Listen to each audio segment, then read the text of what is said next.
I don't know, I kind of get my energy for the last one. All right. We have two concepts to go over today. On immunology, and then I want to work through a little bit about allergies with you. I will tell you that the most of exam 4 is the last lecture. Okay. No. It is the probably my it's hands down my favorite lecture I give, but it's sort of really one of the most critical because we've got to discuss shock, drownings, poisonings, rhythm strips, when to do CPR, and it's different with kids. Mm-hmm. So like, most of the time with adults, we wait till they don't have a pulse, so they're in VTAC, and we're giving kids, we give CPR if their heart rate's low. So there's differences. So that critical care lecture is really an important one to go over. And to me, it's one of the more important ones of the whole semester. So probably out of 40 questions, 30 of them are going to be on that. Dang. Wow. Okay. It's that important. So the immune system, because I'm only going to give you one question about eyes. Right. There's going to be, well, maybe not 30, probably 25, because we've got hemonc in there. But there's not a lot on this, okay? But there are some key concepts as nurses that we're going to talk about today that are really important to understand. The immune system is one of them, right? The immune system for children is really important to understand. So you all understand the concept that when a baby is born, they have maternal antibodies that support their immune system. Then when they're born, we give them vaccines, right? We start off with one, and then at 8 weeks they get more, and at 2 months, at 4 months, at 6 months, we're just like jabbing them all day long, right? But what we're doing is helping them build that immune system. Then they get sick and develop antibodies for that. So let's say they get hand, foot, mouth. They've got antibodies now in their body for hand, foot, mouth, right? So that's how the immune system works. We have a surveillance system that's always working. It's never at rest. It's looking for abnormal cells. It's looking for illness. We have big organs that are part of that. The skin and the mucous membranes are two of the bigger ones, right? Think about that. And then the good old white blood cells, the phagocytes, that are just constantly surveilling within the body to take out the things that we shouldn't have, right? So how does the body have its own natural immunity? Okay, so these are some of the systems. All right, so we've got physical barriers, the skin and mucous membranes. We've got chemical barriers, gastric acid and digestive enzymes. If you've ever seen somebody all right, so I had a really cool experience, if you want to remember natural immunity. Not cool, but it was crazy. I had a German Shepherd named Zara. She was 4 months old, and we went down to a house we had at Boca at the time, at Boca Raton for a week. And so I'm just out walking her, taking her potty, and all of a sudden she sees a frog or a toad. So she goes over and she does something, I'm not sure what, but within 5 seconds she's foaming profusely at the mouth. I'm like, I don't know what you just did, but I don't think it's good, right? So I run her in the house and I look at her. Have you ever seen foaming at the mouth? It was crazy. It's just like somebody turns on a foam faucet where foam is pouring out of her mouth, and she's like vomiting and carrying on. I'm like, this is poison. This has to be poison. So I call the emergency vet, and they're like, it's a cane toad. It is poison, and it's probably going to kill her. Within about an hour, you're going to know if she's going to live or die. I'm like, oh my God, what are you guys talking about? I had no idea it was that severe. So sure enough, I literally took the garden hose and almost lavaged her. I stuck it in her mouth, kind of down her throat, and was kind of flooding her with water. Mm-hmm. And they said that's the only treatment you can do is to get as much of the poison out of their system as possible, and then just hope for the best that it doesn't kill her. So we're all just sitting here going, oh, don't die, just waiting for her to. She didn't die. She lived to be about 10 years old. But that's what happened. Her body took over and was like, this is bad. I can't let this in. So her chemical reaction from that cane toad to that poison, okay? And then we've got ingestion and killing organisms, which happens all the time, right? That phagocytic. We also have an acquired immunity, right? This one is really absent until we get invaded. So until we get sick, the acquired really doesn't develop, okay? So this one works depending heavily on your immune globulins. And remember, they work differently. Okay, we're going to talk about those in a minute. But if you don't have, like, let's say you have a primary immunodeficiency, most likely these guys are not working well, okay? So do you remember your B and your T cells are really responsible, right, in your white blood cell? And then your immune globulins come along and really boost that up. So your IgG is your most abundant one. You see that in about 80% of all circulating antibodies. This one's found in your blood system, right? It crosses the placenta, so you can even see it early. And then this one is really good at keeping us alive, okay? So bacterial and viruses, your IgG is what it's attacking. Then comes your IgA. This is the one we see in your mucous membranes. So if you think of like an RSV where it starts producing fluid, it's trying to protect that, right?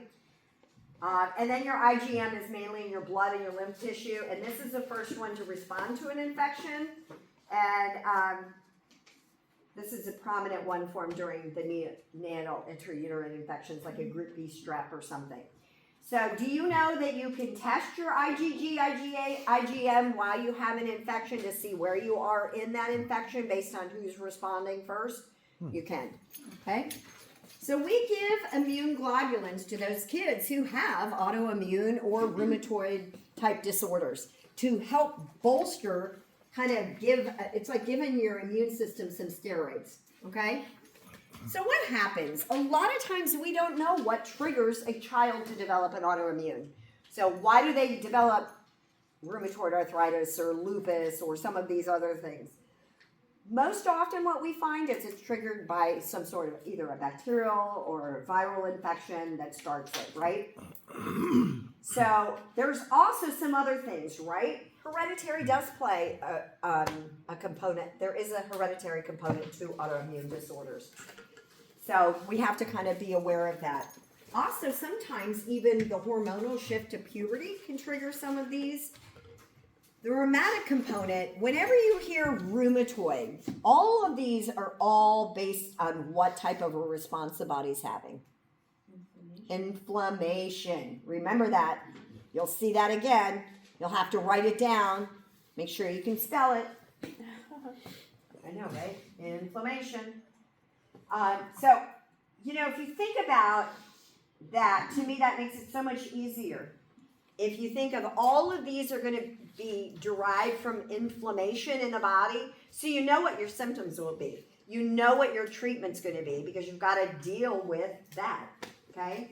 So you're going to have localized, generalized swelling, right? Redness. You might have a vasculitis because the blood vessels have that inflammation as well. So it's kind of easy to me if you can kind of put that big umbrella over it and go, yeah, when you've got an autoimmune and with that rheumatoid component especially, you're treating an inflammatory reaction. So we're learning words in nursing school. Arthritis is where you have inflammation of the synovium, and that causes joint pain, swelling, decreased range of motion, right? Enthesitis is inflammation where the ligament attaches to the bone. Serositis is that lining, so you can get like a pleurisy, a pericarditis, a peritonitis. The lining itself is what's inflamed and infected. Myositis is the muscle, and then vasculitis is the blood vessels. So vasculitic rashes are very petechial and darker, okay, because of the blood vessels involved. Those are just terms. You're not going to be quizzed on them, but it is important to understand. So chronic inflammation causes kind of the same symptoms in the body for a child.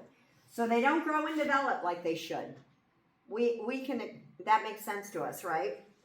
A lot of times these kids don't have good nutrition. So you'll see, You know, like they might be marching well on the growth chart and then they develop like a lupus or an arthritis and they drop down on the growth chart. So fever, remember fever is an inflammation process in the body, right? All of these are going to be inflammation things. So we're going to put some of these things together in a minute. Another inflammation. What does the lymph system do? It rises to the occasion when the body's sick. It is our drainage system for the body. So when you have you will always have some lymphadenopathy. You might have mucosal ulceration. You see mucositis, which are like canker sores in the mouth, very commonly in autoimmune disorders, okay? That's a big reason they failure to thrive, okay? They've got sores in their mouth. Think of hand, foot, mouth. Those kids, they're at greatest risk of what? Dehydration, right? Swelling of the hands and feet is very common, right? A lot of, even in arthritis and things. The friction rubs, you'll hear like a sandpaper rub when you're listening to the chest. Their spleen and liver might be enlarged. Joint exams, they have chronic inflammation, and so what does that look like in a joint? Redness, swelling, joint effusion. That's just more fluid, right? Tenderness, decreased range of motion. And then rashes are very common in autoimmune. In fact, my sister-in-law, the only way we figured out she had lupus was from that rash. So lupus, we don't see it in the little kids. It's mainly a school-aged child that we see lupus in. But we do see lupus in children. Have you guys gone over lupus in adults? Yeah? Okay, good. So you know that there's different kinds, right? There's some that are more severe than others, some that attack the organs and stuff. So, you know, these kids are your chronically ill kids, right? They don't grow and develop as well as your normal healthy children without lupus. And so remember, there's periods of remission and exacerbation in these types of autoimmune systems. So what happens with a child is often they get this chronic inflammation, and that leads to tissue damage and chronic pain. So it's very common for these kids to have symptoms that involve the hematological system due to that chronic inflammation, the skin with rashes and things, and then lots of joint pain and swelling goes with it, okay? So a lot of the same stuff, but as you can imagine, if you started illness as in your childhood versus like my sister-in-law developed lupus at 30, you know, if you develop at 10 versus 35, you know, you got 25 more years of having lupus. So, you know, your life expectancy is shortened pretty considerably. So this is what she had, and it was really kind of crazy because I wasn't thinking lupus. She's like, I've got this rash on my face. And I'm like, well, that's kind of unique. But they call it a butterfly rash. Don't forget that. Butterfly rash.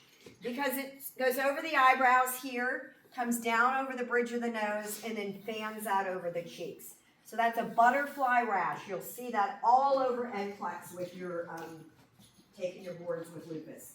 They want you to always know that if you see a butterfly rash, you better be thinking lupus, okay? So these people have chronic fatigue, chronic joint pain. They get more susceptible to infection. They have lots of skin rashes. And this is what bothers my sister-in-law the most, the arthralgias and the arthritis. She has chronic joint pain. You know, a really interesting thing. Did you guys learn how much this impacts the kidneys, lupus? Yeah? All right. So you can get a lot of vasculitis with lupus, and so you can develop a lot of problems with their kidneys, and these kids can end up on dialysis. So one of the other things that NCLEX wants you to know is sometimes we use anti-malarial agents to, and this is a big point in pediatrics. Why would we use anti-malarial agents in lupus? To limit, this is a pediatric thing, disease progression. And think about it, like I just said, you know, if I had lupus at 10 versus lupus at 35, right? I've got 25 more years of lupus in my lifespan than somebody diagnosed as in adulthood. And that's a problem of having 25 years of chronic systemic inflammation. And so with these kids, we'll give them anti-malaria agents to limit disease progression. Same thing with arthritis. You want to limit disease progression. So think about all of the treatment for these kids are going to be the same. That's your goal, is to treat that inflammatory response. So you may be doing NSAIDs, corticosteroids, anti-malaria to limit the disease. If you've got severe lupus, you might have high-dose steroids. What do we know about high-dose steroids? Are they good for you? No. No. What are some of the problems they cause?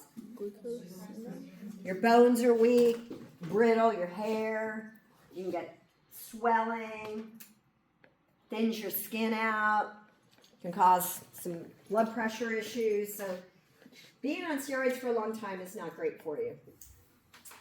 I'm not going to spend a lot of time on arthritis either. It's the same. You've got inflammation in the joint spaces. Not going to really ask you much about that at all. Guillain-Barré. I know you're going over this. You just took an exam on it today. We do see it in children, not as often as we do see it in adults. I did have a patient with this, and I was a brand new nurse out of FCC. And I was like, but this is the thing they said you probably won't see in your lifetime. But here I am, you know. We had a patient who had really severe bout of pneumonia and developed Guillain-Barré. And it was really interesting to watch the disease because it started that typical progression of the muscle weakness. And by the time the patient was admitted, we were supporting respiratory because the respiratory muscles were weakened and they weren't able to maintain their airway. So we ended up having to intubate them for about 10 days until it started to wane and they started to improve. So most of the time it's triggered by a like an overwhelming sepsis or a bad, event where that patient got pretty sick. And so it usually resolves, but you will most likely have to support the respiratory status of that patient because it can lead to that weakness and paralysis. And so with my patient, we gave IVIG. We did not do a plasma exchange, but we did IVIG and then intubated, supported the airway while healing. This is a really interesting, I have a story for you on this one that was really a full circle moment. It'll be cool. You guys are going to have all these cool patient experiences where you save lives at some point in your career too. So it's really kind of fun. So I was working at Georgetown and I got a 6-month-old with severe combined immune deficiency. And the good way to remember this is a kid that has no T cells or B cells at work. So even though we're giving vaccines, it doesn't matter. This kid has no immune system. So think about it. Immunocompromised kid, what are they going to get? Lots of opportunistic infections. They get lots of infections where they just don't get better and they can get really like an overwhelming sepsis.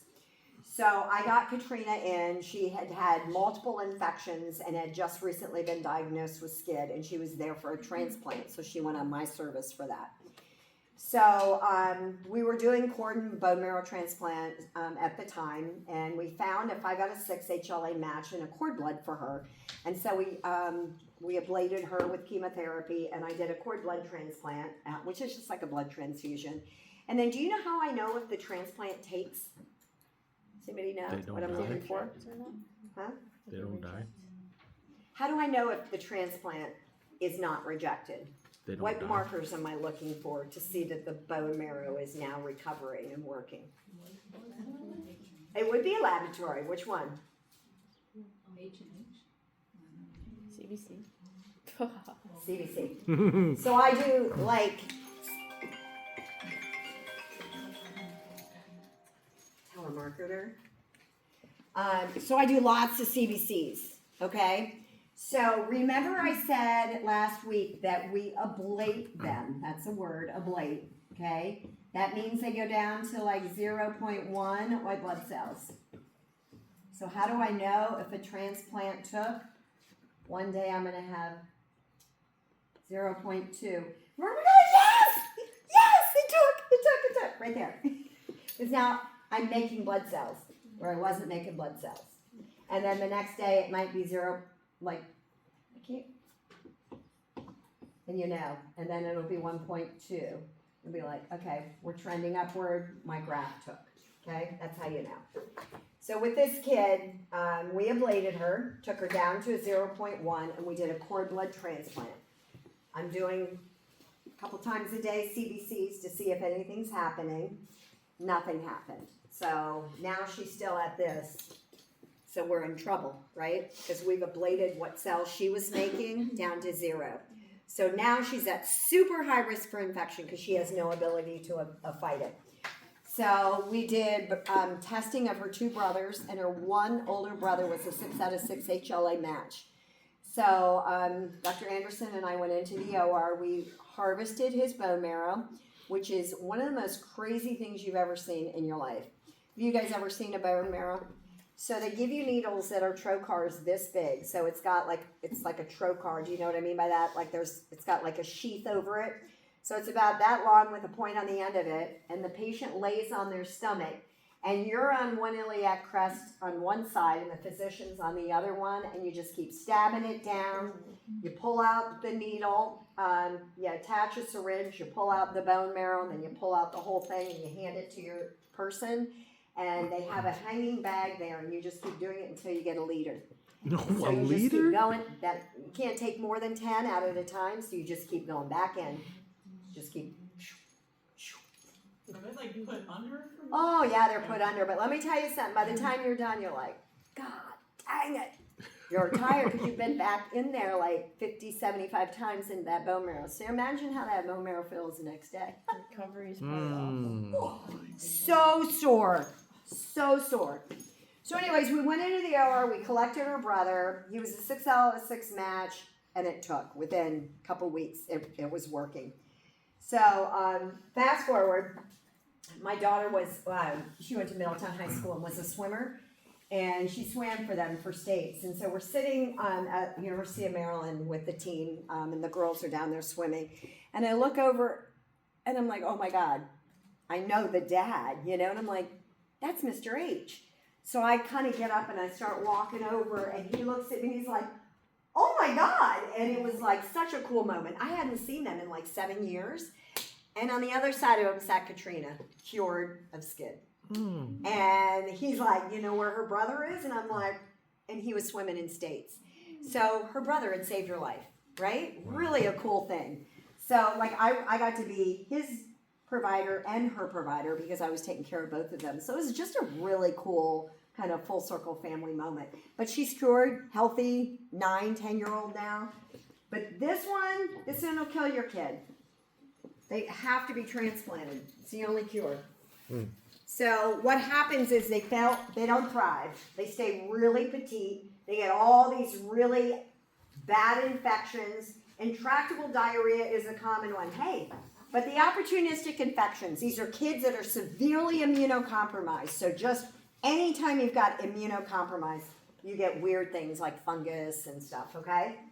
So the treatment is you keep them safe, okay, until you can transplant. And so that's usually giving IVIG and all of those measures of keeping a baby safe, right?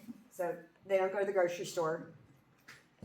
They stay on prophylactic antibiotics to prevent like a death by sepsis, essentially, okay? They can't get live vaccines, and then they get either a stem cell or cord blood transplant, but they have to be transplanted.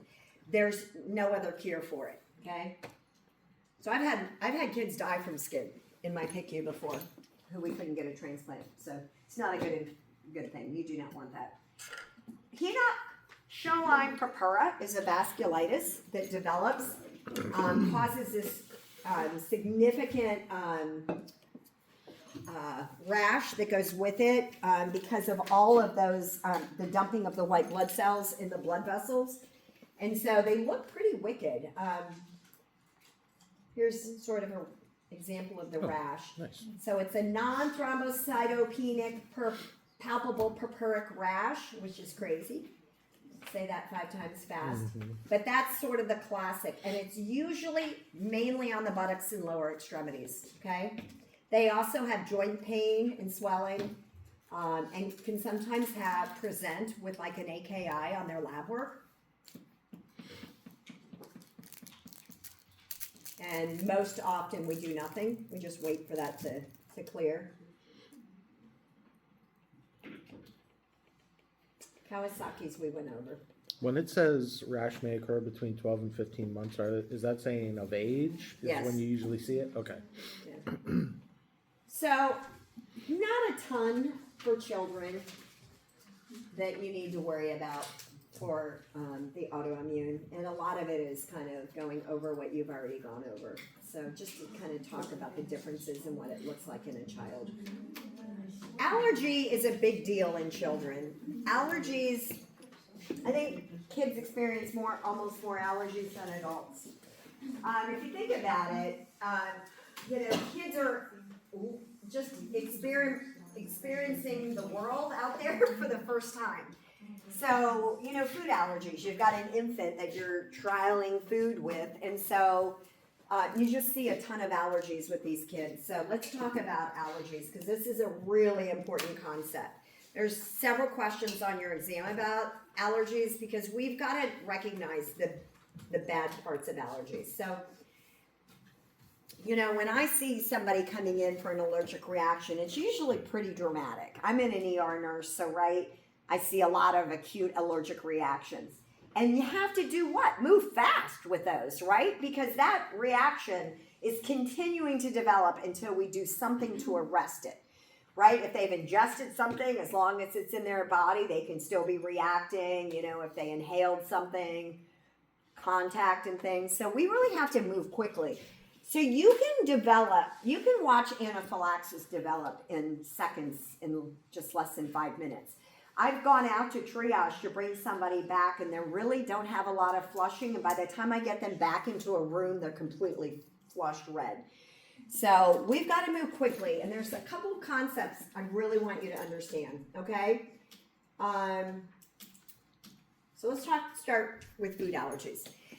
Food allergies are really very, very common in children. It was probably one of the leading things I saw in urgent care and in an ER are food allergies. I fed my baby eggs and they broke out in a rash and now they're drooling. I fed my baby peanut butter and look at them now, right? They happen so often that pediatricians warn you when you're introducing new food how to respond, right? So almost 10% of kids have some sort of a food allergy. That's a lot, right? Milk is a common one, but we don't give milk until what age? 1, okay?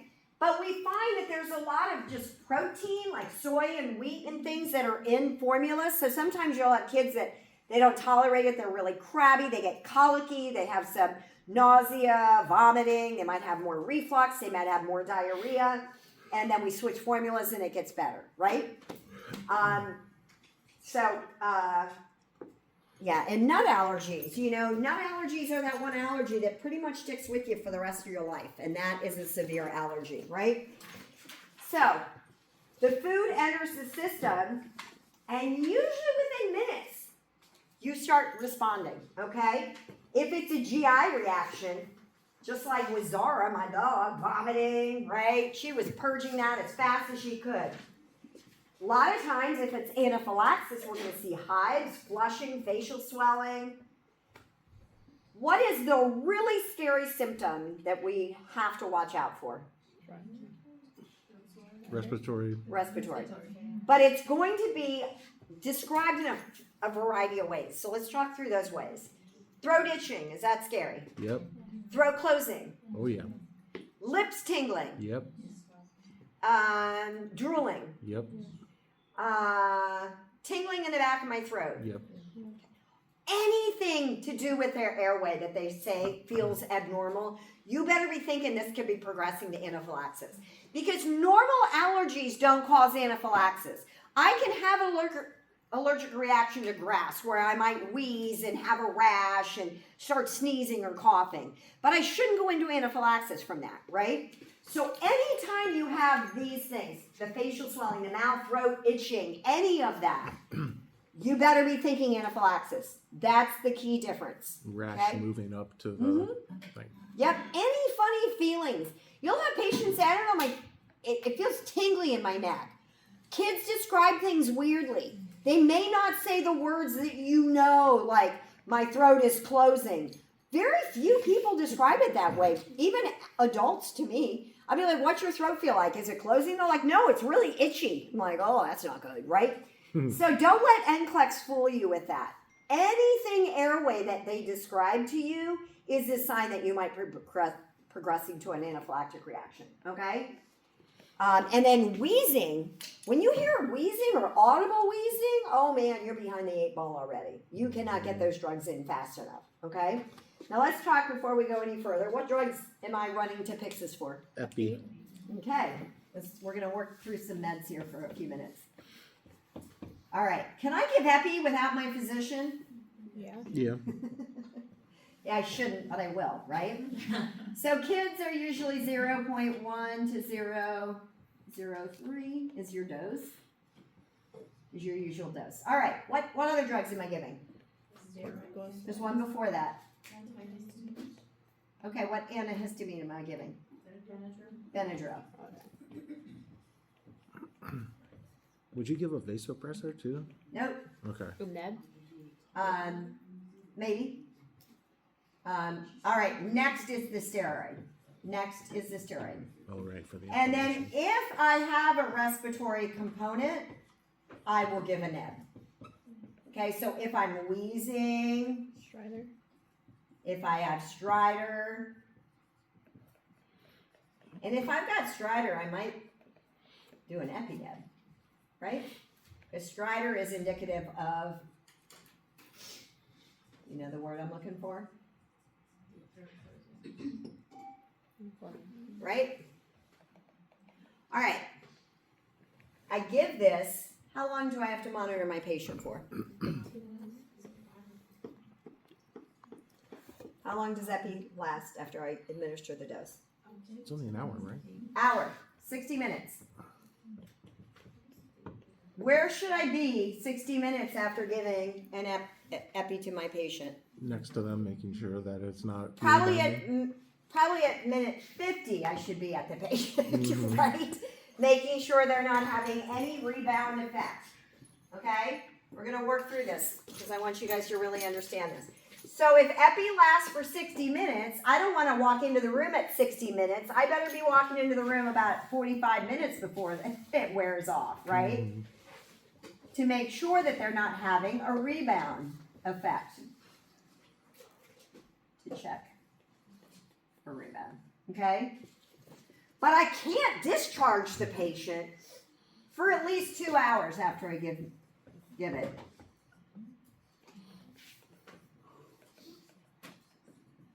That patient has to be monitored for 2 hours minimum. Because what can happen? That anaphylaxis can come right back, okay? So we talked through the epi. How long does Benadryl take to take effect? Is it Let's start IV here. or How can oral? I give Benadryl? PO? PO? How else? IV. All right. In an anaphylaxis, what would you pick? IV. Oh, 100%. Okay. So if I give it IV, I'm going to get within 5 minutes. If I give it PO, it's going to be 20. Okay? Now, how long does Benadryl last? I'm gonna say 12 hours. Oh, 4. Okay? So somebody who has a bad allergic reaction, am I going to keep giving Benadryl? No. Why not? Well, every 4 hours. Do you know how long we give Benadryl after an allergic reaction? 2 to 3 days. Round the clock. Because think about it. If you just ate an egg and you're allergic to the egg until the egg's out of your system, you're going to be reacting. I don't want to keep giving you epi, but if I give you Benadryl, Benadryl's going to do a lot to keep you from progressing in that allergy. Okay? So Benadryl, we give it immediately. We give it every 4 hours, and we give it usually up to like 24 to 48 hours after the reaction. Okay? Round the clock. RTC. Round the clock. Steroids. How can I give those? PO. PO, I am. I am. IV, IM. What would you pick in an anaphylaxis? IV. IV. How long does it take a steroid like dexamethasone to take effect? No idea. 2 to 3 hours. How long does it last? This anti-inflammatory reaction last? 6 hours? 48 hours. Oh. It lasts that long. Okay? If I have an anaphylaxis, like that patient was like do or die, I may keep them on steroids and put them on a steroid taper. In addition to the dose they got here, I may do a steroid taper. And keep that for 5 days. Steroid tapers are 5 days. Okay? This is very dependent on a respiratory component, right? Everything I did for that patient is medication. Okay? Anything else I can do besides medication? Oxygen. I guess Oxygen. that's a medication. Exactly what I technically. wanted you to say. What else? If I give this, I have to put him on a cardiac monitor. Mhm. Because what's this cause? Tachycardia. Causes tachy, Oh yeah, Meduphus. That's a vaso. right? So anybody you're giving epi to needs to be on a heart monitor, and you need to be watching their tachycardia.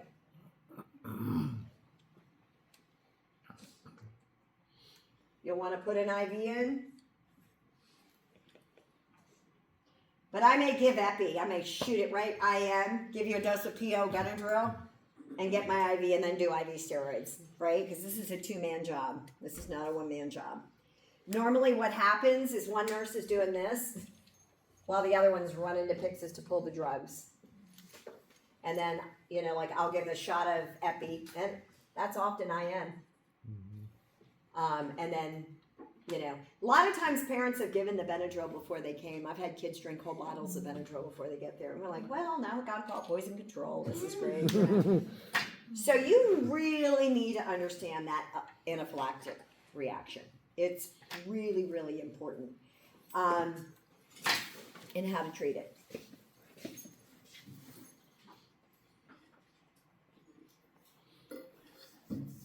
So when we have kids, with food allergies, one of the big things we do is a trial elimination diet. You know what that is? That's like we introduce one food group at a time. Okay? So, you know, we'll give, you know, Susie squash this week and peas next week and green beans the week after and then sweet potatoes, right? We just keep doing it every couple days to see how they do.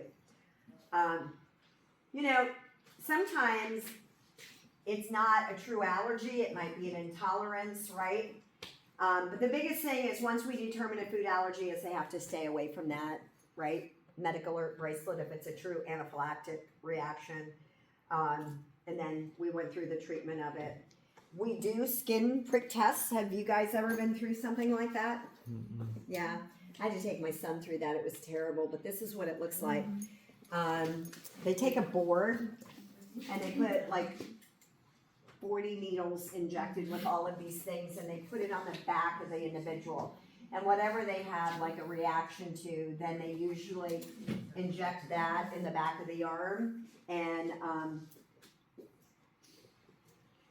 with my son, he was allergic to like 10 different things. So he got those 50 shots, then 10 more injections. And by the end of the day, I was sobbing. His siblings were crying. And we were all headed to Toys R Us for whatever he wanted. It was like so miserable. I'm like, I didn't know it was going to be this bad, right? So you will have adverse reactions to drugs. Have you ever given drugs to patients and they just don't respond the way you need them to respond, or they had a bad reaction to a medication? Hopefully not yet, you're nursing students. But sometimes it happens. You know, just a word about your practice, right? So when you go to give medications, I'm going to tell you from all of my years of experience, I rarely, if ever, have a reaction. And there's a couple reasons why. It's just some things I do in my practice. So number one, nobody really likes to be hit with a narcotic, right? They don't like that funny feeling it makes them feel in their head. So I always dilute my drugs. I dilute my morphine, I dilute my Dilaudid. I just, like a morphine, I'll just shoot it in a flush and then push it. It just helps people not feel that wallop kick of a narcotic, right?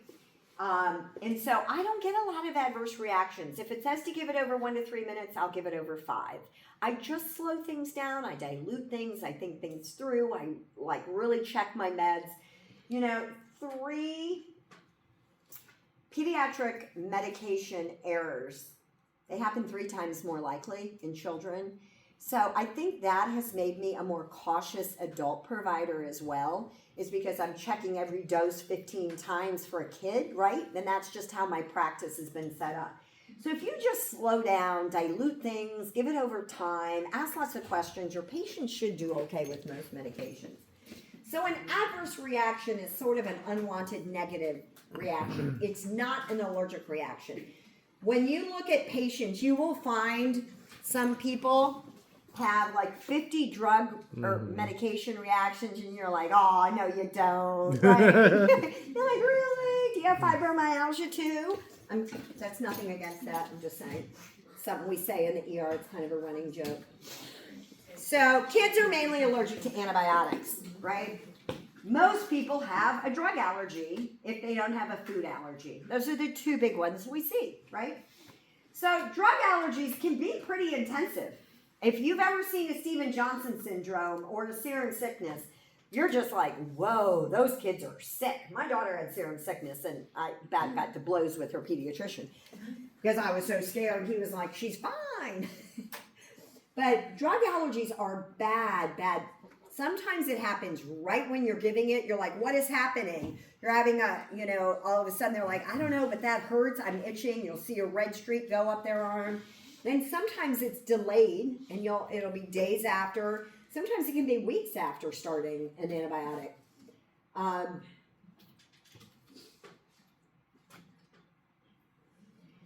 Here's just a typical reaction. Drug allergies tend to have a little deeper redness to them. So this is typical amoxicillin allergy. They just covered red rash head to toe. So the main thing we do is avoid it, right? We just don't give them that medication. There's lots of antibiotics out that treat the basic things that kids get, so we don't have to deal with that. Sometimes we can desensitize. That's what I did with my son. I gave him allergy shots. That's working the desensitization out. So when I first moved up here, which was 20 years ago from Montgomery County, I moved my kids to being like on a farm essentially. And my son could hardly get out of bed in the morning. He was just such bad hay fever.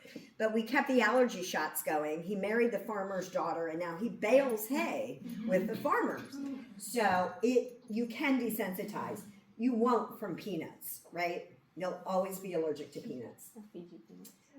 Serum sickness. So let me tell you how Heather got serum sickness so you can remember serum sickness. So I went in, took her in for her 15-month checkup. She was due her MMR, and she had an ear infection. The pediatrician said, hey, there's this new antibiotic out called Suprax. It's once-a-day dosing. Well, you remember I told you I used to have to sit on my child to get her to take an antibiotic. I'm like, sign me up. Once-a-day dosing, I'll take it. So her dad and I dropped the kids off with my sister-in-law, who was a PICU nurse, and my brother-in-law, who was a physician, and we went to the Bahamas for a week. So we come back, and this is 30 years ago. We didn't have cell phones, so we weren't checking on our kids. We actually were enjoying our vacation. So we get home, and we're like, everything went fine. Everybody had a great time. But Heather got a rash, and we think it's from the MMR vaccine. I called the pediatrician after you gave me the number, right? I called the pediatrician. That's what they thought it was. So I continued the Suprax. Okay, the rash is improving, but she was still covered head to toe in like a red rash like that. So I'm like, oh, all right. So I figured had been dealt with, right, by advanced providers, a PICU nurse, a physician, 2 physicians. I thought, man, it's solved. So about 3 months later, she gets another ear infection. Go back to the pediatrician. He's like, how'd that Suprax work? I'm like, according to everybody, it worked great. It was once-a-day dosing. Yes, I'll take it again. So he puts her back on it. Second exposure, now she was really sick. All right, so she had... her body recognized that protein as foreign, and it started having like an autoimmune reaction. She was 2.5. She wouldn't walk for 3 days. She had these intense purpuric lesions on all of her joint spaces. She had joint swelling. She was kind of swollen all over, kind of had this red rash all over. She wasn't eating. She wasn't drinking. And I was freaking out. I'm like, she looks horrible. The whites of her eyes were even red. It was serum sickness. So I kept wanting to know, like, get a CBC, draw some blood work, do something. And my pediatrician was like, no, she'll be fine. And I'm like, yeah, but all of these things can go wrong. How do you know she's fine? And he said, because I'm a doctor. He said, you know, if it progresses, I'm going to know that because you're going to tell me because you're, you know, really concerned about it. I'm like, but what if I don't know? I was really scared as a mom because I've never seen something like that before. And it was scary. That palpable purpura was like that big on her joint space. And she had covered in this. High fevers, think of your inflammatory response, right? So she got better without any treatment. He was right. But she was very sick for about a week. Self-limiting usually resolves. It did. All I did was give her some Benadryl and some Tylenol and Motrin, and she got better. We didn't have to do steroids. And then, obviously, we never gave her Suprax again and learned a valuable lesson. That she was actually not allergic to the MMR vaccine. So to me, that was a note to myself. Never start a new medication when you're getting a vaccine because you don't know what's causing what, right? So Stevens-Johnson syndrome. I also had a 17-year-old check into the pediatric ER at Shady Grove with this. And it was the first time I'd ever seen it. And it left such an impression on me. I will never forget it. This kid had mononucleosis and, right? A virus had triggered it. I'm going to pull this up if you can see this. So what happens is the mucous membranes in your skin just slough off. So from your lips to your anus, the skin is just shedding. It's full of sores. You can't even talk. Your lips are so dried and cracked. They're bleeding. And that just goes all the way through. So they come in profoundly dehydrated. The kid we did ended up getting like 60 per kilo of boluses. He was so dry. But this is all an adverse reaction to the medication. And so it progresses through their skin, their mucous membranes. It's really painful, very, very painful illness. They usually start out with like a viral infection, right? And then they get the rash, and then this is what is classic about Stevens-Johnson. And adults get this too, but you get extensive epidermal necrosis with mucosal involvement, and the skin starts sloughing off. It's bad news, man. So you stop the antibiotic or the drug, right? And then it's all supportive care. Sometimes they need antibiotics to prevent the sepsis. Sometimes the mucositis is so bad they need an NG tube and need to be fed tube feedings for a couple days. They can have ocular complications and actually have vision change as a result. This is not a good one, but fluid management is a nightmare for these kids. It's bad. I remember the kid I had. I've had 3 kids with SJS in my career, so it's not terribly common. But when you see it, I had one at Frederick Health last year. And it was like, oh my God, that's SJS. As soon as you see it, you're like, oh, I know exactly what that is, and good luck, because that's awful. So it's kind of like similar as far as like fluid with like burns all over your body. Gotcha. It's a good analysis. Because you've got all that fluid replacement. They're not eating and drinking. They're rapidly dehydrating. And then you've got the process. Do you guys feel like we've worked through anaphylaxis enough? You feel like you know it? Do you know the flushing? That flushing is from that vasodilation, okay? So when you see any of that facial flushing or that redness, always just trigger in your head. That's anaphylaxis, and I need to treat that immediately. All right? NCLEX still has stuff on there about, like, yeah. Yeah. Anybody in anaphylaxis should be on there. Their vital signs are going to be impacted. Patients in anaphylaxis, what do you think their vital signs are? Tachycardia. So you got tachycardia, You've also got Tachypnea. tachypnea. What do you think your blood pressure's doing? Depending on which stage, it's either compensating or crashing. But we're at anaphylaxis, Or so it's so crashing. nobody's compensated. It's crashing. So it's hypotension. And kids will go hypotensive in anaphylaxis. Right? Remember we said kids don't drop their blood pressure when they have a normal heart? Everybody drops their blood pressure when they're dying. So you will get hypotension in an anaphylaxis in a kid. So you gotta move for your drugs. So whenever we see anaphylaxis, I'll get to you in 1 second. Whenever we see anaphylaxis coming, somebody just instinctively runs to Pyxis and somebody runs for the patient. And then somebody's shouting for the doctor. Hopefully they're not in the cafeteria or at the call room. Yes. So for Steven Johnson, is there a specific medication that causes that? No. You just Yeah. With my kid, he had mono.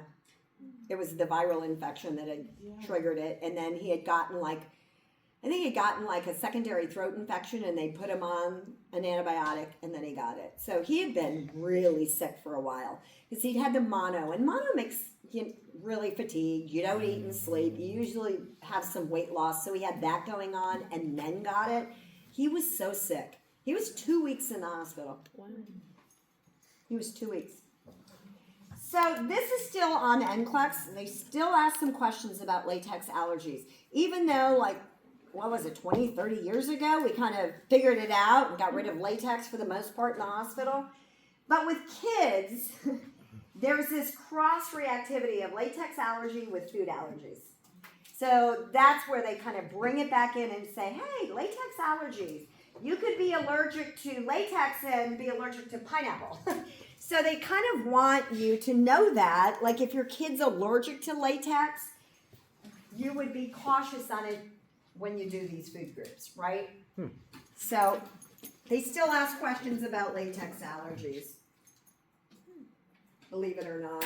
You know, most of the time, how do you know someone's allergic to latex? It's a very what we call demarcated line.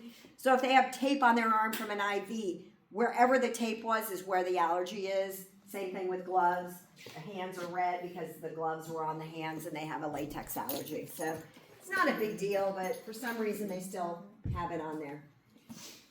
Insect allergies and insects are a big problem. You have a lot of people allergic to and carrying EpiPens, probably even some in the class, right? So you will see a lot of people administering EpiPens for insect allergies, a lot. One of the craziest experiences I had with anaphylaxis was a 32-year-old guy working at Shady Grove. He was cleaning out a shed in his backyard, and they came upon some sort of one of these, got him. And it was like 30 of them got him, and he administered his EpiPen. His wife was home. She called 911. They responded immediately, gave epinephrine, and still in the 20 minutes all that transpired, he was in full cardiac arrest, anaphylactic cardiac arrest as he was backing into the hospital. And we're like, we're like waiting for him to come in. This is back in the day when we weren't slammed with patients, so we would wait at the ambulance bay for a priority one, and meet it. And I just remember going, oh my God, they're doing compressions. Like, holy crap, we're in so much trouble. I was so scared because I thought he's 30 years old, and he's going to die. And so we gave him more drugs than the pharmacy held. It was crazy, the drugs we were giving, all kinds of drugs. And we got him back, and he went to ICU, and he came down several days later. His wife had brought in food for us. And even then, looking at him later, like the sclera of his eyes were blood red, he still looked really kind of impacted by this. It was crazy. But he just said, I would have died had I not been where I was at the time I was at. So it was really, really scary. So insect allergies, you really have to be cautious of because people can die. We had a kid in, that was Zeke. What was he allergic to? Do you remember? No It clue. was peanuts. Peanuts? Yeah. It was peanuts? Oh, Yeah, he had done 2 EpiPens. We gave him Epi. We had to admit him because he was still having reactions, right? So as long as it's in your system and the medications are wearing off quickly, right? Now you can see why we're still giving Benadryl and still giving steroids, because that's going to come right back and rear its ugly head again. So, you know, with insect bites, just know that you can be stung and not have an anaphylactic reaction, and 2 or 3 stings later have one, right? So that's what's so scary about them. And kids don't always, you know, have to have an allergy to that first sting. It can develop later.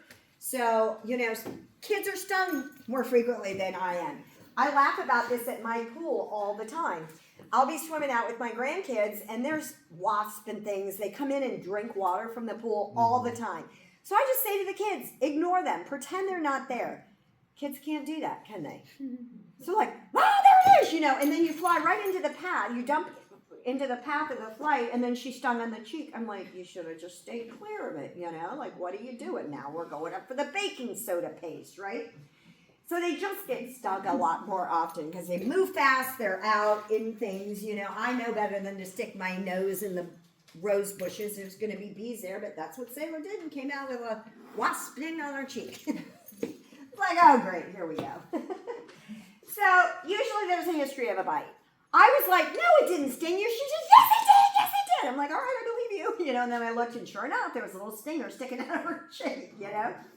So you'll get localized intense pain, right? Usually get some swelling, might have some redness at the site. You know, we can handle a little swelling, a little hives. If we're starting to get into some angioedema, now we're really working anaphylaxis, right? So a mild allergy is okay, but a big one is not. This is a localized reaction. This is just a normal reaction that a kid has to bug bites. This is another thing I used to see in urgent care all the time, and I'd be like, really? I'm just going to tell you to go buy hydrocortisone cream or Benadryl and calamine.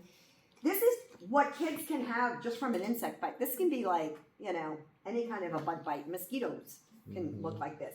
So a kid can have, let me show you the next picture. They can have like 10 of these, and they look like they're having an allergic reaction, right? Because they're so big, but they're not. This is just a local reaction from that. So for kids, I would say just put a little hydrocortisone, 1% on it. You can use some calamine for the itch. If they scratch you really bad, you can get a secondary infection there. You might need a little topical antibiotic, but for the most part, you need a steroid or hydrocortisone cream.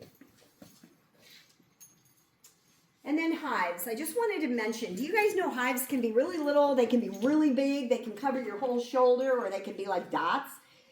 That they can, you know, be here and then gone, you know, like, and then I'll come back in to show you and they're gone again, and then they're back again, and you're like, oh my God. So hives move around a lot. They change shapes and sizes. They can be flat, they can be raised. Just know that hives are telling you something, right?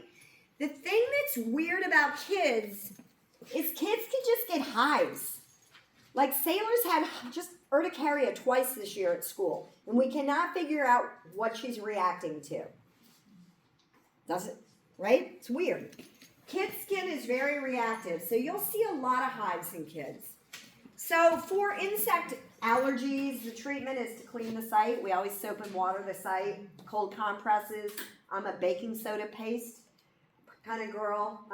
Might get some Benadryl, might get some Tylenol. And then, you know, some of those bigger reactions we can do steroids with as well. And then we've already talked about the fluids.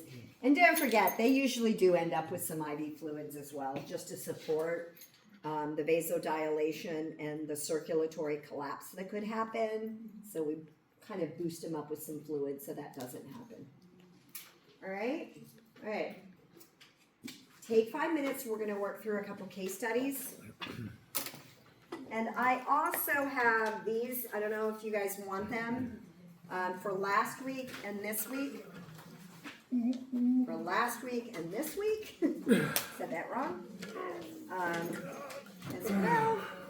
Just to give you some other things to work through if you want.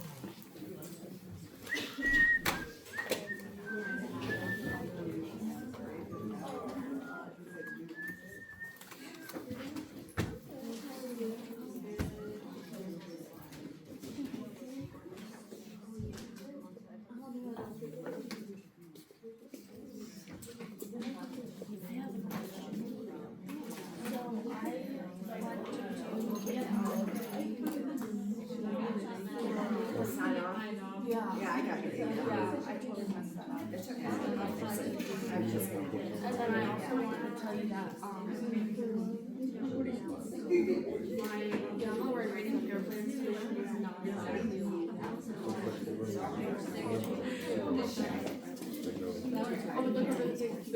I'm like, oh whatever. I did it, so Too tired to carry at this point.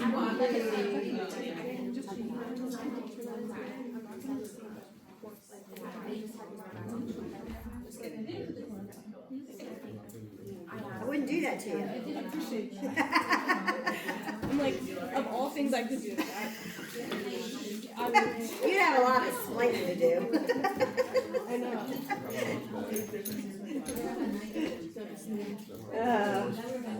Wait, your kids went to Middletown?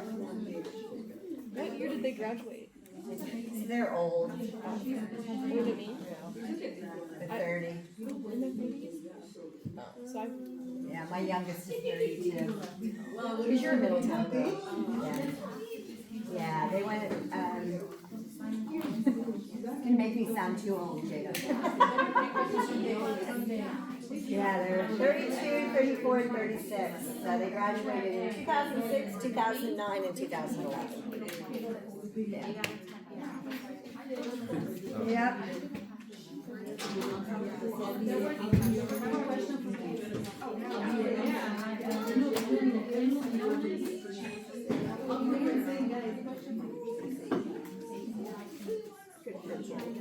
Good job. Very good job. I know, but wait, each one that you do is so good. That's good.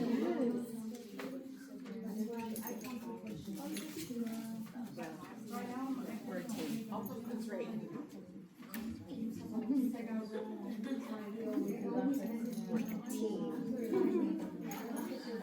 Man, I can't believe I've got one more lecture. It is insane. It's flown by. Yeah, yeah. It's really, I I'm swear the past glad. 4 weeks I've just like forgot. Yeah. Thanksgiving's next week. I know. I'm tired, and I think you just kind of put your head down even further when you're tired. You don't realize what's going on. It's just, I feel like I've been focusing on like keeping my body like in mind state rather than like schoolwork, which sucks. Yeah. But I'm like, you have to give it up. I don't know if I'm But you know, it's hard in the third semester to have any balance, right? It's hard to balance between the 3 courses studying, let alone to try to fit self-care, or family, or work, or all those things in. It's really hard. It is. It's almost done though. I know. And then next semester, I think is just, it's different. It's a different kind of stress. I don't, like, it's not to say it's easy, right? Because you're learning all of critical care. So there's difficult concepts, don't get me wrong. But there's just a mindset of I've made it, right? Like I've made it now. I can do this. I can do hard things. I see this switch of, I can do hard things in those seniors' minds, you know? I feel like we often hear you can get to 2 and 3 Yeah. So, I don't, is it really still 34 days? Doesn't seem like it, but it may be. No, I'm just getting like cookies. Yeah, it might be for the month and then some change. Have you ever tried It might be. the restaurant? No, where's that? Like DC. But the end of the semester's December 13th, I think. Yeah. So, But I think pinning might be the 21st or 20th. So that may be it. Julia Bush fixed that for the seniors. that's it. So, probably right. I'd rather like I'm not like big at okay. But I'll tell you that if you're over, just ask for me. Because I've never seen it so crowded people can't come. But they do get weird about tickets. So I'm just saying, don't let them get weird about tickets. Just get weird. Did you get my ticket? So I don't like to do one. But I would, yeah. I don't know. Like severe stuff, so it's your eyes. I don't know if She's a trip. Isn't she? She's a black. She really is fun. I didn't realize how fun until I had her. I was like, man, man, you're fun. She would just look at me and I'd be like, you want to do that? I'm like, okay. She's just fun. We had a really good day. It was funny. Like, I don't know, just some days were great. It was a great day. All the nurses working there were my students. So when that happens, they kind of want to teach because they all tell me they want to come back and work with me. So they like, oh yes, I'll take your student. I'll show them everything about everything, you know. So we had a great day, really good day. Even Professor Horn was working, so she came over and we stood and talked a couple concepts. So it was just a good day. A lot of learning to take place. Some days you're like looking for patients, remember? You know? And then some days, like 2 weeks ago, we had an acute pancreatitis in a 12-year-old. We had an intussusception in a 2-year-old that we life flighted to children. We had a 2-year-old with severe constipation that had to be fed. NG tubes, meg citrate, got constipated again and had to come back. We had a testicular torsion where the kid had torsed and lost the testicle. And he was letting all the students examine it. It was insanity. That clinical day was so intense. I was just like, there is so much going on. I don't even know what to teach about next. Last week we had a lot too. We had an 8-week-old with a fever. Even Zeke comes around and he goes, is that what you describe as a sunken fontanelle? I'm like, oh my God, you just said sunken fontanelle? I gotta go see. Sunken fontanelle on that 8-week-old. We must have stuck her 10 or 12 times with IV therapy to get a line and couldn't get a line. She was a big baby. We had that. We had a couple of head injuries. We had a couple of seizures. We had an anaphylaxis. We had 2 kids with RSV on high flow. So it's just a lot to be seen, a lot to go through.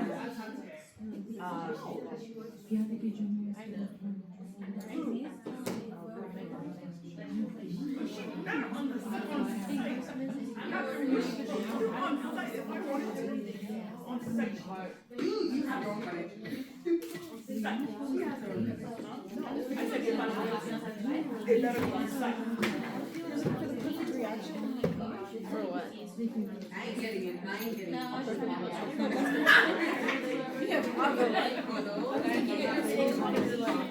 Oh, my stickers. I was texting Paul about sophomore just well, I just want to feel heard. Oh yeah, let's go chat. Let's go chat. Guys, it's from the church.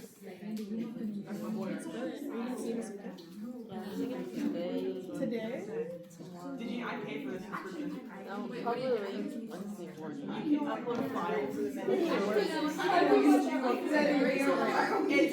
very limited. And then also giving you wrong information once you hit your limit. Right? You're like, you're wrong. And then it'll be like, yeah, you're right, I am wrong. My bad. So what would keep at work? I'll probably try to. But it helps in my bachelor's class. I don't like actually researching something. Anything else that you put in it? Let's see what it does. That's pretty good. Grace and I all class like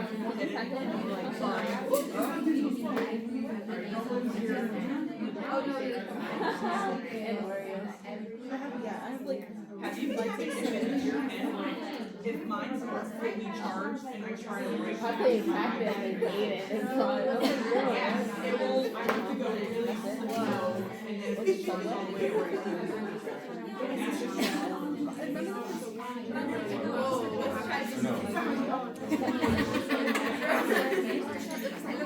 That's the most insane thing.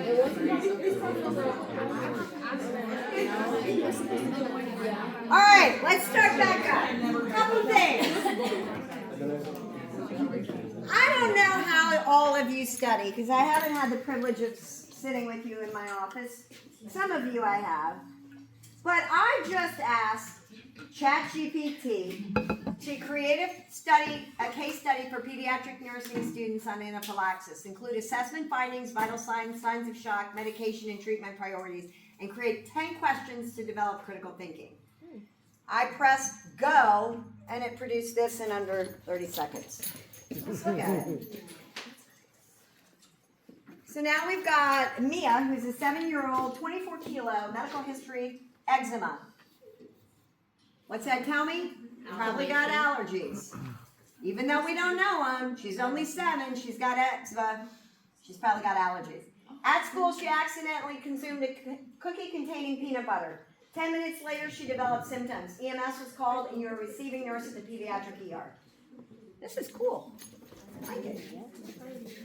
All right, within minutes of eating the cookie, she complains of throat itching, tongue tingling, and abdominal pain. Remember when you ingest it, your stomach usually gets involved. Think of my dog Zara, right? She quickly developed facial swelling, hives, and started coughing. Breathing became noisy with audible wheezing and stridor. EMS administered no medications due to the lack. What? They didn't have an auto injector? Well, I would have given it epi anyway. Wouldn't you have? Yeah. So, right, ChatGPT is going to make some things that we always have to tease out. That's one I tease out, right? He's not perfect. He's close to it. A, B, C. Let's look at it. Hoarse voice, difficulty speaking in full sentences. That's something I'd want to know. Is the speech clear? Can they say a full sentence, or they can't get through it because their work of breathing's too hard? Inspiratory stridor and expiratory wheezing. That end expiratory wheezing is usually a bad sign. Increased work of breathing, so I might see flaring, I might see retractions. Drooling is very common in anaphylaxis.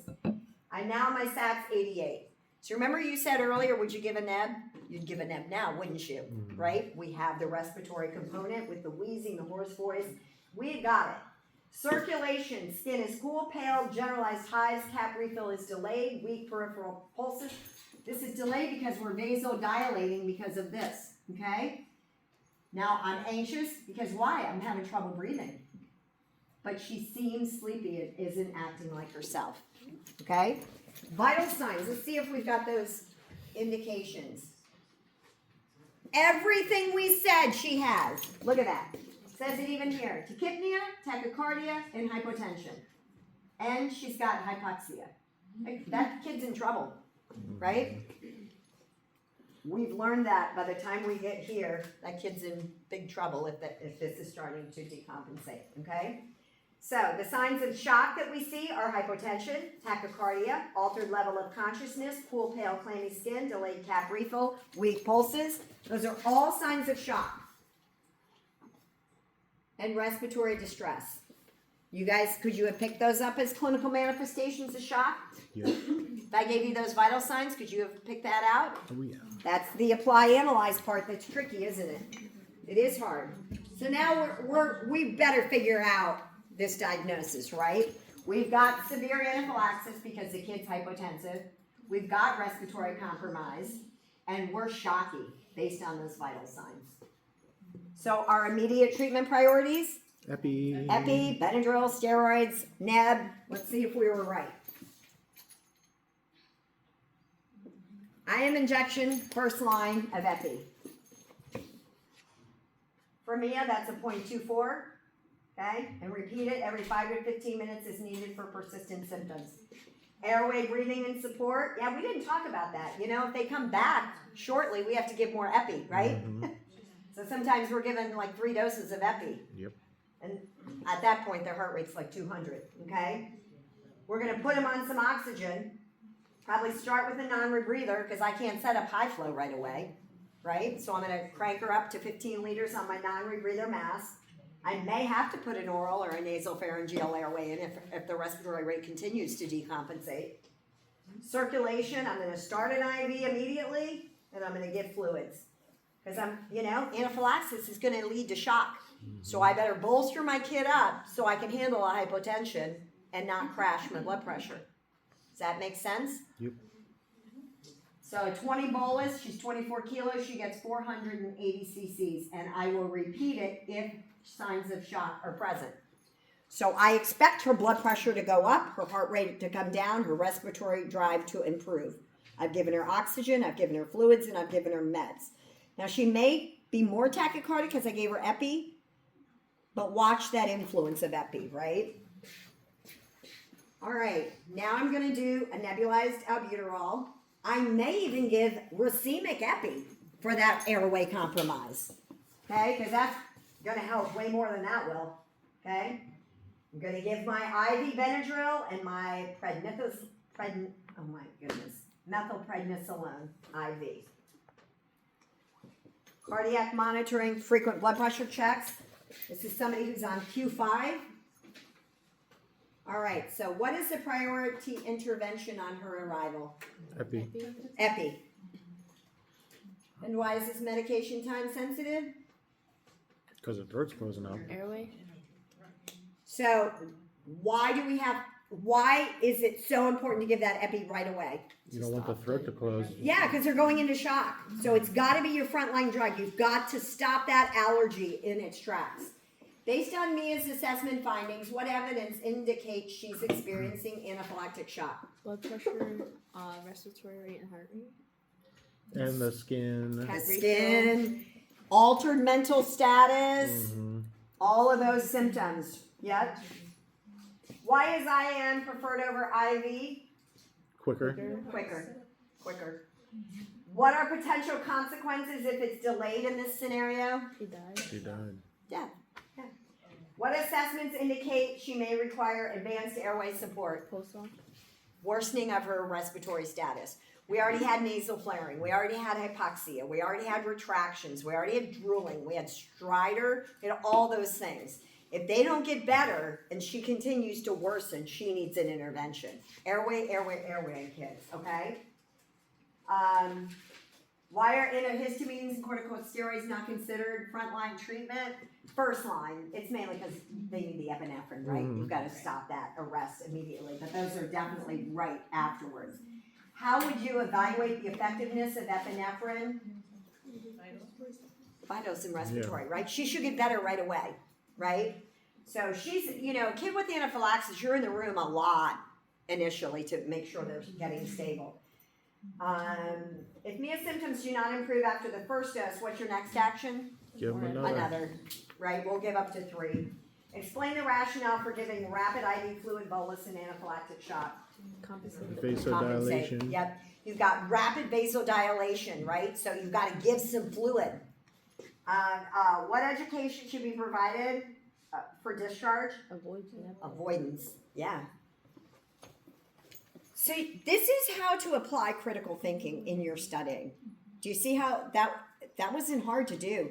Use some AI tools if you're not using them. I find them super helpful. Because you don't even have to work, and there's a case study for you. And that was free. I didn't pay for that. So let's, now I can ask more, okay. If you'd like, I can also create an answer key, simulation scripts, visual algorithms, or NCLEX style multiple choice questions. Create NCLEX multiple choice style questions. Questions about pediatric anaphylaxis. No. Let's see what it does. Oh. For lunch? Oh. Well, pizza does sound good. What's giving us the answers? All right, 6-year-old arrives in the ED with hives, wheezing, stridor, and facial swelling after eating a candy bar. What is your priority? Epi. The nurse administers IM epi to a 25 kilo. What dose is appropriate?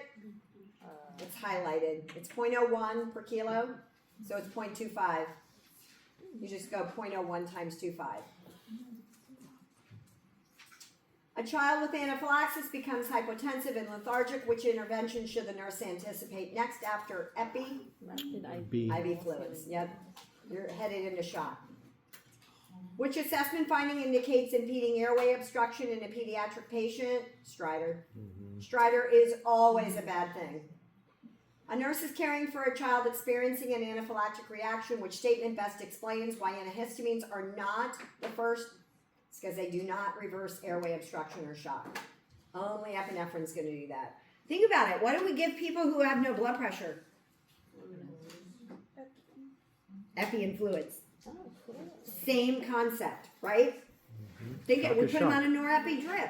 Shock is shock, baby. A parent asks why epinephrine must be repeated every 5 to 15 minutes if symptoms persist. It's because those effects are temporary, right? Epinephrine will wear off and the symptoms are still going on, so repeat dosing may still be needed. Which finding after IM epinephrine indicates the medication was effective? You're reversing your shock symptoms. All your vital signs should get better, okay? So if you're evaluating whether or not your patient is recovering from anaphylaxis after epinephrine, there's your answer. The symptoms of shock are improving. So the work of breathing is resolving. Their hypoxemia is getting better. Their tachycardia is improving. Skin color. School-aged child's receiving albuterol for wheezing during anaphylaxis. The wheezing improves, but the stridor worsens. What's your priority? They need more racemic epi. Stridor is always going to be treated with racemic epi. Just always. Even in your adults, it should be. Which child is at high risk for severe anaphylaxis? Do you know this about shock? That if you've gone into shock once before, you're a lot more likely to go into shock again. Once you've triggered that shock pathway, your body knows it and it goes down it again. Have you heard that about sepsis in your patients? Once you go septic, you easily go septic again. It's the same concept, okay? After stabilizing a child who's experienced anaphylaxis, which discharge instruction is most important? Carrying an EpiPen. Don't ever let your patient leave without a pen in their hand. Frederick Health gives you a new one from Frederick Health Pharmacy. But if they've used it, they can't leave the hospital without getting a new one. So that's kind of cool. You can just dump questions in there. I don't know if you guys have tried that. Yeah. This is random, but like, let's say you give a lot of rounds of epi and then they go into like SVT or something like that. They get really tachycardic. Okay. Do you give anything to counteract that, or you just go? No, we support it and let the epi wear off. Okay. But you'll watch it, and that's why I'm like, sometimes they'll get an EKG just to make sure that their heart's okay. Because you'll be like, dude, it's gonna pop, and you're like, 220. Oh, we don't want to stay out here for too long. That's high. So you just support them. You'll want them to rest during that. So you don't want that kid up and running around in the room and stuff. But what does epinephrine do and stuff? Makes you bounce. Kids are super bouncy. And even with an albuterol neb, they get super energetic. Like you a give them a neb on racemic crack. neb and you're like, oh, just have a seat. And they're like, no. So it's hard. The only saving grace is sometimes Benadryl comes in and knocks them out a little bit. But, if you have a kid who gets sort of an adverse reaction, have you ever had anybody get like I get that way. I get hyper from too much Benadryl. So nursing uses Benadryl for insomnia a lot. And so as a nurse, when I would work nights, I would come home and take like 25 of Benadryl to try to go to sleep during the day. And it just quit working. And so now if I need Benadryl, I can only take 12.5 milligrams as a dose. Otherwise, I get the absolute opposite, where I'm wide awake and super like, oh. So that's kind of important to do. Let's work through the case studies in your book here, because we've got a few more minutes. So let's just, I think it's this one. All right, so Bryce is a 5-year-old. He comes into the doctor's office for his checkup. His height and weight, vital signs are listed. The nurse noticed that he's dropped from 50th percentile in height and weight to 5th percentile. And that's a big problem. So when you see a kid like that, boy, we need markers in here. There's a whole bunch in the other classroom. So this is a kid, like if you think of your growth chart, he'll be going like this and then he'll just go like this, okay? And you'll be like, wait a minute, we're supposed to keep going this way and you're going this way, okay? So that's showing you something's happening with the growth and development that's causing a delay, and that's going to be a problem, okay? You got to do a lot of investigation. So this kid, that's what they pick up on. So Bryce's mother says that she also is concerned because he has no appetite, and she wants to know what is normal for a 5-year-old. She also states that she's a bit concerned because he doesn't seem to want to play anymore and he's very irritable. So, let's talk about just that. What do you think we would want to assess? So, he's kind of anorexic, which would explain his growth decline, right? So, he's pretty much anorexic. Look for sores in the mouth. Nutrition. He's irritable. So, what do we know about irritability?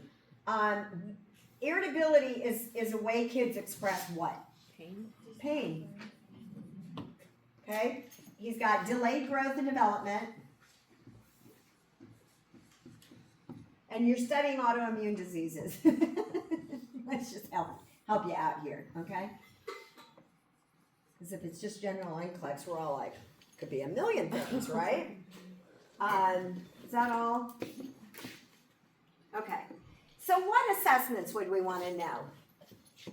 So I'd want to know about nutrition. Did he become a picky eater? What's going on? What does he eat? How much does he eat? Same thing about drinking. How much water does he consume in a day? I'd want to kind of get a 24-hour diet summary to kind of see what's going on with that. Now I'm going to think, what are some things that cause kids to have pain? Growing So- pain? Huh? Growing pain? Yeah, growing pains, but I'm working in autoimmune. Oh. So it's probably not that, because we're Joint not in pain? growth and development lecture. Sure. So if it's not growing pains, let's think, autoimmune, Joint pain, joint pain probably. So I'm gonna look at his joints. I'm gonna check for edema, redness, Swelling. Heat. I think that's what edema is. Redness is erythema. Let's use the words. Hmm? Are they hot? Oh, you said that? Joints, right? Is there decreased range of motion? Does it hurt when he moves is there pain when he moves his joints? Could that be a cause of that right there? If there was a joint issue? Mm-hmm. Yeah. All right, so we're gonna look at his joints. There's where I'm headed. Okay. So what diagnostic testing would you want to do? RH factor. Oh, big, Oh, yeah, inflammation. really good answer. If you guys didn't say that, nobody said that in the whole first cohort. Oh. Your RH factor, right? We're ruling out arthritis. RH factor, CBC. You'll want your SED rate, C-reactive protein. Those are the big ones, right? I'll probably do a CMP because of his nutrition.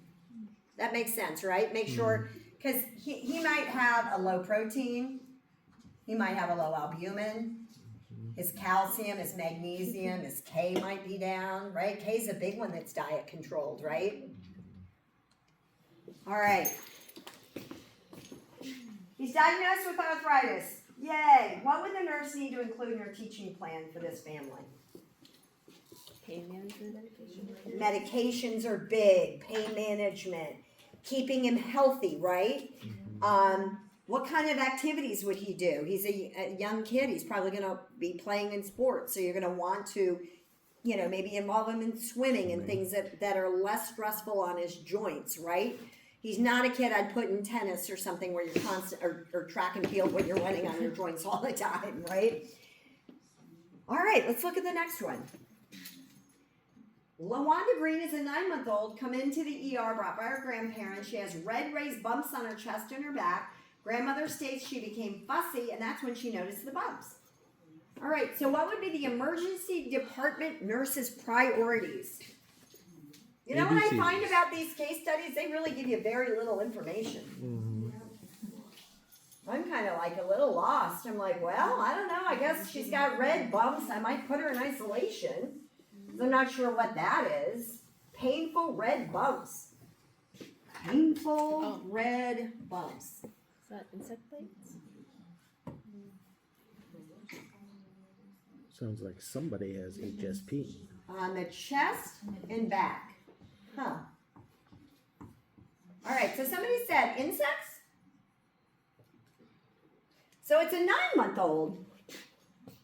So she's not, smelling the roses at my pool getting stung by the wasps. But she could have other things, right? Is it insects? Is it an allergic reaction to something?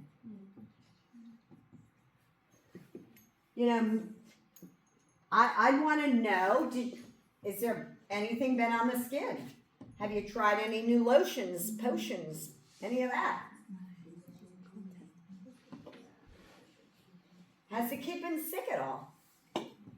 They got a rash related to a viral process. Oh yeah, right? Did they get aspirin? Yeah, there's so many things it could be, right? All right. What other assessments would you make? I'd probably put the kid through like a cardiovascular, respiratory, and then look further at the skin. Check GI. Make sure the baby's, it's a 9-month-old, make sure they're eating and drinking, no nausea, vomiting, diarrhea. What information would be important to include in the health history? Their feeding history, like. There's a big one. Airway? Nope. Oh, allergy. Nope. Well, allergy is one. I do want that one. Definitely want that one. 9 months old. What are we busy doing to kids? Vaccinations. Vaccines. Oh, yeah. Big one is a vaccine. NCLEX would ask you what the vaccine status is. So allergy status, right? Are they allergic to any bugs, any food, anything, right? Vaccine status. It's a 9-month-old. Are they vaccinating? Are they not vaccinating? Does the kid look sick, right? Like, course, I always want to know the course of illness. So when did the rash develop? Like, has the kid been sick? When did the irritability start? Are they eating, drinking, right? What discharge teaching should be done with her and her parents? So, sounds like red bumps on the chest and back. So what would we talk to? We don't have a diagnosis. So let's say it's an allergic reaction. Let's pick one. I might have to go over medications, skincare, Follow-up testings. follow up with the PMD to make sure the kid's getting better. Might talk nutrition, right? It's an infant. Nutrition should always be on the topic. Are they eating, drinking? What are they eating, drinking? How much are they consuming? Okay?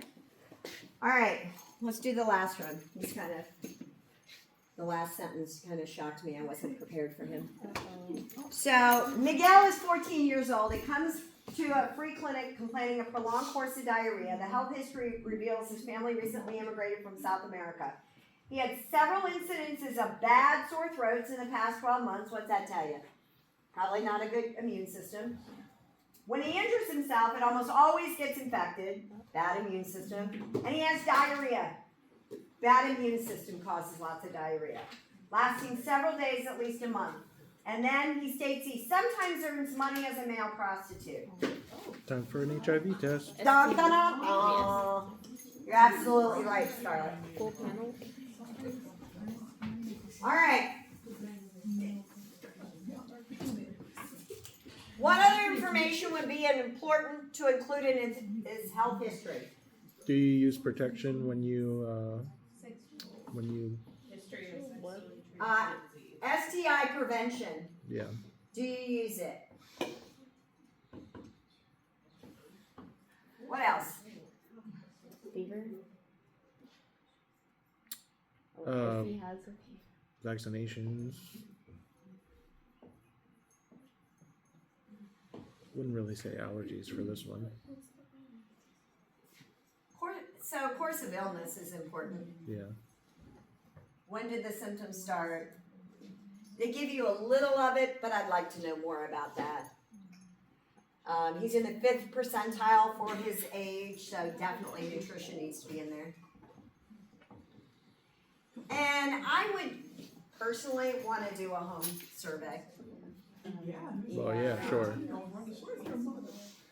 14-year-olds who have a family, even if they come here as an immigrant, should not be prostituting, right? But this is what happens to a lot of our homeless youth. That's how they put food on their tables, okay? Yep. So what diagnostic test would you want? So Scarlett already gave you the answer. CBC, CMP. T-cell. I might do more on that, right? Mm-hmm. Would you do like a forensic study? Sounds like you I would. Those are the kids that were referred to me. Because most of them are working with adults. What's the age of consent in the state of Maryland? 18. 16. Oh. 16. With the guardian. Yeah. So he can't legally be doing that. That's against law what he's doing. All right. So HIV, CBC, CMP. I might check my SED rate. Plus oh no, you have it. I probably would do blood and stool cultures. Parental. Yeah. I don't know. Yeah. And call CPS. Because you are a Good thing. mandated reporter. All right. What should be included as a nutritional plan for him? Proteins, carbs.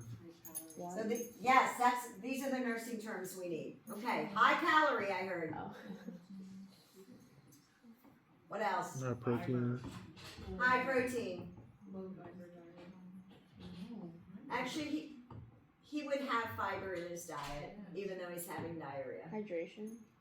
Hydration is so important. He needs weekly, if not more frequently than that. Think about a baby, right? When a baby's underweight or born premature, we're bringing them back twice a week for weights, right? So a kid who drops on that will definitely have weekly weigh-ins. So they probably are going to take supplements, aren't they? Mm-hmm. Electrolytes. No, I mean like Ensure Oh yeah. type stuff, like those types of things. But if he's really dehydrated, it may be electrolytes as well, because electrolytes really get impacted by us not eating and drinking well. So a big weight loss like that. What might be the psychosocial impact of an HIV infection on this patient? Mental illness. Life altering. Now he's got, just think about him. He's probably just now hitting puberty. And now he's got that diagnosis. So, when you're studying, there's a couple things that are really important, and I know that you guys don't feel up to this, and I don't blame you at all. But it's really important that you go home from lecture on Monday and read through all of your notes, all 3 lectures. Yeah. I know, but it's important. When you go to study, use AI to create some things like that for you, okay? The one thing I want to tell you is when you get ready to study for this final, for the ATI, there are 4 assessments open. There's 2 for Peds and 2 for OB. You really need to take those before you come. And it's strongly recommended from ATI that you set yourself up in an exam format. So you're in a room where you're not going to be interrupted. You have a scrap paper and you set a timer and you go through the exam start to finish. ATI has the ability to take that assessment and make you flashcards, make you a study guide, tell you what you got wrong with it. If you don't know how to do that, stop by my office and I'll show you how to do it, okay? But students who do well on those are ones who've done the assessments and they've practiced.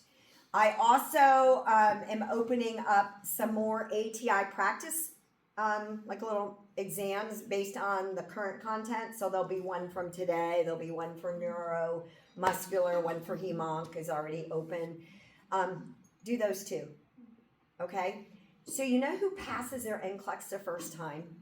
Students who have done over like 1,000 questions by the time they get out of nursing school. So when you go into ATI and you look at how many questions you've been doing, make 1,000 your goal. Okay, so if you've only done like 100, you got a long way to go in a short period of time.